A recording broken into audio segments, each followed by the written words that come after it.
Glandeur ou glandeuse, enchanté, ravi de remplir vos mirettes et esgourdes. Je me présente, Haru, personnage pompeux et siphonné, aimant à penser, mais surtout à divaguer. Abordant tout sujet si celui-ci est propice à rigoler. Respectant bien sûr certaines limites. Les miennes!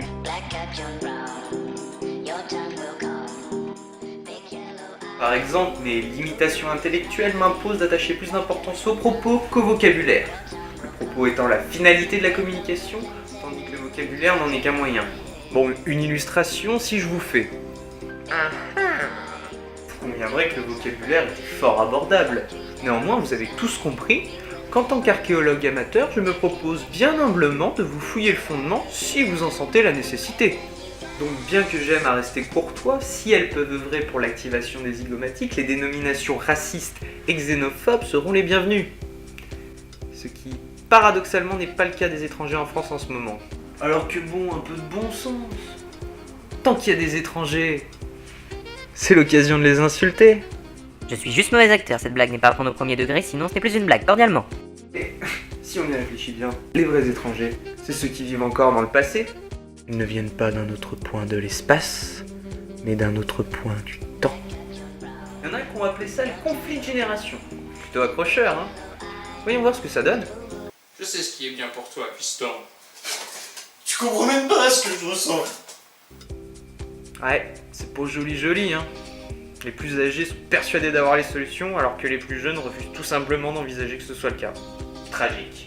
Enfin, toujours est-il que je me demande à quoi ça pourrait ressembler une relation père-fils dans un monde parfait. Écoute, ce n'est que mon expérience, mais prends-en bonne note. Il y a de grandes chances pour qu'elle te soit utile un jour.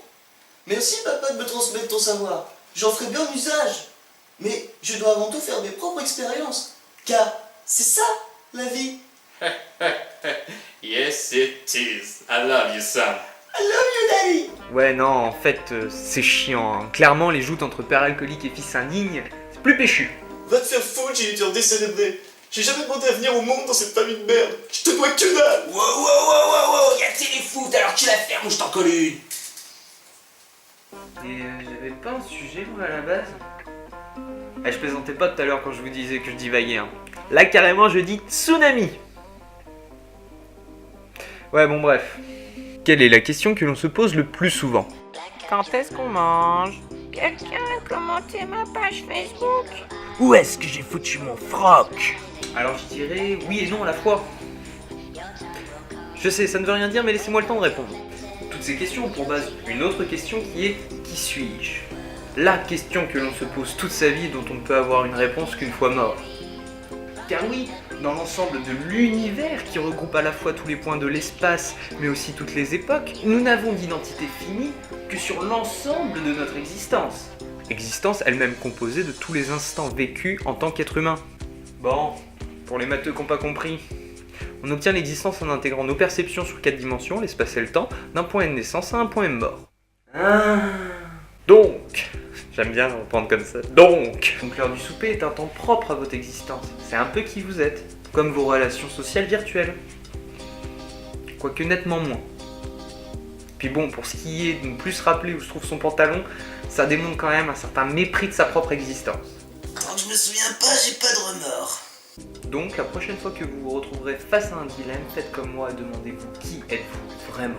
Thé ou café? Voyons voir, je suis français, donc j'aime pas les roast beef. Oh, ils aiment le thé, donc je n'aime pas le thé. Cette démonstration vous a été offerte par les cafés sophistes de France. Sophistes de France, on vous raconte des conneries en ayant l'air logique. Alors que mon médecin m'a déconseillé le café, je vois vraiment pas pourquoi. Bon, c'était nul, envoie une transition au pâté. Wow, qu'est-ce que ça donne quand on prend une plage et un film déterré par Spielberg nommé IA? Merci, Fossoyeur. Ça donne un plagiat. Bon, c'est pas vraiment un plagiat, hein. Quoique. Donc je vais juste reprendre une définition utilisée par un autre youtubeur. La drogue est un produit naturel ou synthétique qui modifie le comportement mental ou physique et provoque de l'accoutumance. Je peux concevoir que ça ait un rôle à jouer dans notre existence. J'ai faim, je vais manger.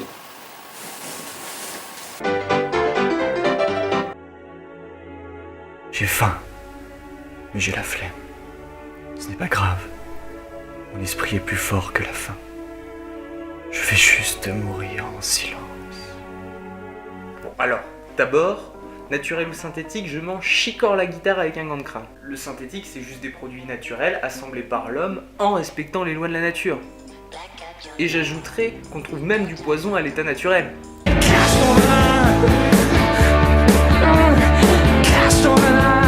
Ensuite, pour moi, l'accoutumance, c'est bidon. Si on se souvient pas que ça fait mal à la tête le lendemain ou que ça pique un peu les bronches, c'est qu'on est con ou masochiste. Ou alors, c'est que le produit en question rend con et masochiste. Ah oui, vas-y, fais-moi mal. Puis en plus, à partir de ce moment-là, le putain d'univers tout entier serait la plus addictive de toutes les drogues. Grâce à l'homme, ou pas, il est à la fois naturel et synthétique, il bouge dans l'espace et le temps, modifie ainsi ton comportement mental et physique, tu grandis et tu vieillis, et s'il disparaît, t'existes juste plus.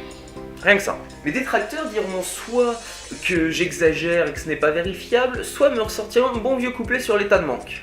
Oh, effectivement, si tu disparais avec l'univers, tu peux pas vraiment constater l'état de manque.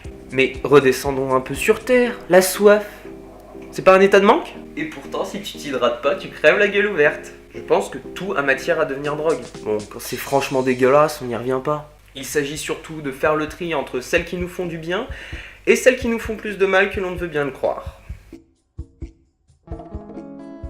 Car pour bien vivre, avoir ainsi une existence riche, et surtout pouvoir clamer haut et fort qu'on est quelqu'un, il est préférable de maintenir un équilibre. Que ce soit au niveau alimentaire, il faut savoir varier pour éviter les carences comme les surplus. Au niveau intellectuel, la surréflexion peut entraîner des désordres psychiques, alors qu'à l'inverse, pas de réflexion mène tout droit à la crétinerie. Au niveau hygiénique même, une douche tous les 2 jours, c'est suffisant si vous ne faites pas de sport. Une par jour, c'est trop. À long terme, ça accélère le vieillissement de la peau, et ouais, l'évolution ça arrive pas par magie, ça prend du temps. Bon, t'arrêtes là, ça fait trop le clin d'œil, c'est tout mec. Ouais, désolé. Même moi, j'ai dû freiner ma consommation de jeux vidéo. Mais en aurais-je plus appris dans la réalité qu'en arpentant des univers fantastiques? Ou en réfléchissant aux moyens de terrasser de terribles créatures mythologiques, comme le lapin des Monty Python dans Dragon's Crown? Il est de ces drogues auxquelles on est trop attaché pour porter un jugement objectif. Mais non, je suis pas en manque. Qu'est-ce que t'as pas compris?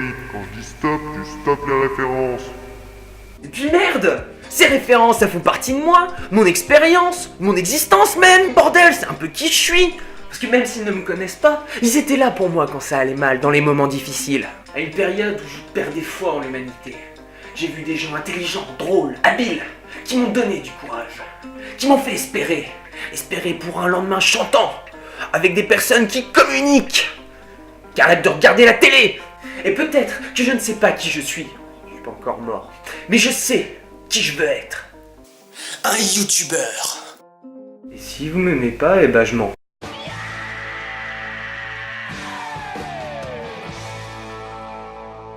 Je me rends compte que c'était un peu naze comme fin. Donc je vais terminer sur un conseil, ça mange pas de pain. Faites attention à ce que vous regardez.